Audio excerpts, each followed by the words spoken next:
नमस्कार दोस्तों, एक बार फिर से स्वागत है मेरे इस चैनल पर आपका। आज हम आपके लिए एक वीडियो छोटा सा लेके आए हैं कि ग्रुप डी की जो वैकेंसी है 58,000 पद, उसके लिए हमें क्या पढ़ना चाहिए और कितने घंटे पढ़ने चाहिए, क्या हमारी स्ट्रेटजीज़ क्या होनी चाहिए और क्या कौन सी बुक्स हमें पढ़ना चाहिए जो हमें हमारी मेहनत का एक सुनहरा भविष्य दे सके। और तो सामान्य विज्ञान की बात कर लेते हैं। सामान्य विज्ञान के लिए आपको एक जो बढ़िया बुक आती है वो लूसेंट की आती है। लूसेंट की बुक है, लूसेंट की बुक आप पढ़ सकते हैं विज्ञान के लिए। और साथ ही साथ आपको एनसीईआरटी की 9वीं 10वीं अगर आप पढ़ सकते हैं तो 11वीं और 12वीं की भी बुक पढ़ सकते हैं। लेकिन मोस्टली आपको 9वीं और 10वीं की जो बुक हैं वहाँ से ही सिलेबस को कवर हो जाएगा, उसे पढ़ना पड़ेगा आपको। उसके साथ ये लूसेंट की जो होती है ये ऑब्जेक्टिव टाइप की भी बुक आती है और साथ ही साथ आपको वन लाइनर या डिस्क्रिप्टिव बुक रहती है, तो इसे आप ले लीजिए। विज्ञान के लिए ये बहुत ही अच्छी बुक है। वो 9 और 10 की बुक, साथ ही ये लूसेंट की जो बुक आती है ये आपको विज्ञान पूरा कवर कर देगी। ये किताब अगर दोनों आपने पढ़ लिया विज्ञान के लिए, मुझे लगता है इससे बाहर कुछ नहीं आने वाला है, तो विज्ञान के लिए ये बुक पर्याप्त हो जाएगी।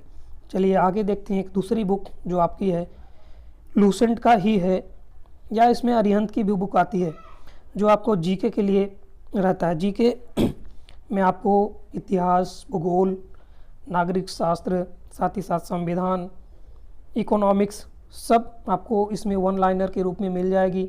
इसमें आपको विज्ञान भी मिल जाएंगे जो करंट में खेल हुए हैं या खेल होने वाले हैं, पुरस्कार से संबंधित सब चीज़ें यहाँ पे आपको इस लूसेंट की छोटी सी बुक में मिल जाएगी। और ये बुक बहुत ही बेहतरीन बुक है जो परीक्षाओं के लिए, तो आप ये बुक तो मुझे लगता है आपको एक बार ज़रूर ही पढ़ना चाहिए और इसे अपने पास रखनी चाहिए। साथ ही साथ आप ऑब्जेक्टिव की भी बुक आती है, चाहे तो अरिहंत की ले लीजिए या फिर ये लूसेंट का ही एक ऑब्जेक्टिव बुक आता है जीके का, वो ले लीजिए। तो विज्ञान का हो गया, जीके का हो गया, और आगे देखते हैं आपको करंट अफेयर्स कैसे पढ़ना है। करंट अफेयर्स की कोई लिमिट नहीं है, कोई सीमा नहीं है, वो कहीं से भी क्वेश्चन पूछे जाते हैं और किस टाइप के क्वेश्चन पूछे जाते हैं ये भी आप नहीं बता सकते। लेकिन कुछ प्रश्न ऐसे होते हैं जो आपको पूछे जाते हैं, आप उसे कर सकते हैं। जैसे आपको पुरस्कार से संबंधित प्रश्न आ गए तो आप कर सकते हैं, बजट से संबंधित कुछ प्रश्न आ गए तो वो आप कर सकते हैं, सूचकांक, केंद्र और सरकार की जो योजनाएं होती हैं, राज्य सरकार की योजनाएं, उन सब से जो भी प्रश्न आते हैं वो प्रश्न आप करंट अफेयर्स की, ये स्पीडी की जो बुक होती है ये बेहतर बुक होती है, इसमें से आपको क्वेश्चंस बहुत सारे मिल जाएंगे। तो आप ये किताबें पढ़ सकते हैं। और बहुत ही महत्वपूर्ण है कि आपको रीजनिंग आना चाहिए, क्योंकि रीजनिंग ही एक ऐसा पोर्शन है, भाग है, जिसे आप पढ़ करके एक अच्छा मार्क गेन कर सकते हैं। तो रीजनिंग के लिए आपको एक बढ़िया बुक चाहिए, इसके लिए आप अरिहंत की ले सकते हैं, या मार्केट में और भी बुक उपलब्ध है। इसमें वर्बल और नॉन वर्बल या एनालिटिकल तीनों प्रकार की प्रश्न दिए गए हैं, तीनों प्रकार के, तो उसे आप पढ़ सकते हैं। और ऐसा नहीं कि आप सिर्फ किताब को एक बार पढ़िए और उसके बाद रख दीजिए, आपको होगा। इन किताबों को बार बार आप रिपीट करिए, जैसे एक सब प्रश्न आपको रट जाए और एग्ज़ाम में आप देखो तो देखते ही आपको ये समझ में आ जाए कि ये पैटर्न पर ही ये रीजनिंग आया हुआ है। तो इस तरीके से आप लगातार प्रैक्टिस कीजिए। इस बुक को भी ले सकते हैं आपको, जो अरिहंत की है, या अगर आपको दूसरी कोई बुक अच्छी लगती है तो उसे भी आप ले सकते हैं ग्रुप डी के लिए। तो अगली बुक देखते हैं, मैथ, एस.डी. यादव की बुक है। एस.डी. यादव की बुक मुझे लगता है रेलवे के लिए सबसे महत्वपूर्ण और सबसे बढ़िया बुक है। आप इस बुक को लीजिए और इस बुक से प्रैक्टिस कीजिए। इसमें रेलवे के जितने भी प्रश्न आए हैं वो दिए गए हैं, आप इन प्रश्नों को पढ़िए, बार बार पढ़िए और उसका प्रैक्टिस कीजिए।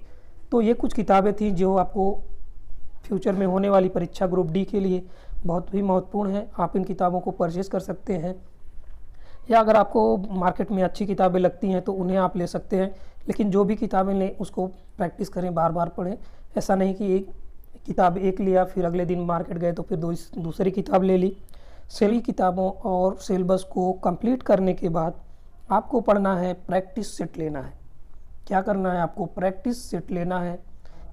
एक प्रैक्टिस सेट डेली लगाइए। अगर आप एक प्रैक्टिस सेट डेली करते हैं, चाहे आपको उस प्रैक्टिस सेट में कितने भी कम मार्क आते हों, चाहे हो नहीं रहा है 5-6 नंबर ही आ रहे हैं, 7 नंबर आ रहे हैं, 10 नंबर आ रहे हैं, या 40-50 नंबर आ रहे हैं, ऐसा उससे हताश नहीं होना है। आपको इन किताबों को पढ़ते जाना है और साथ ही एक प्रैक्टिस सेट लगाते जाना है।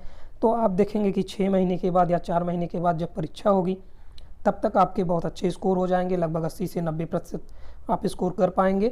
तो इन किताबों को आप पढ़ते रहिए, साथ ही साथ एक प्रैक्टिस सेट लगाते रहिए और सिलेबस को निकाल लीजिए। अगर आपको हमारा ये वीडियो पसंद आता है तो वीडियो को लाइक करिए, सब्सक्राइब करिए तथा दोस्तों के साथ शेयर करिए।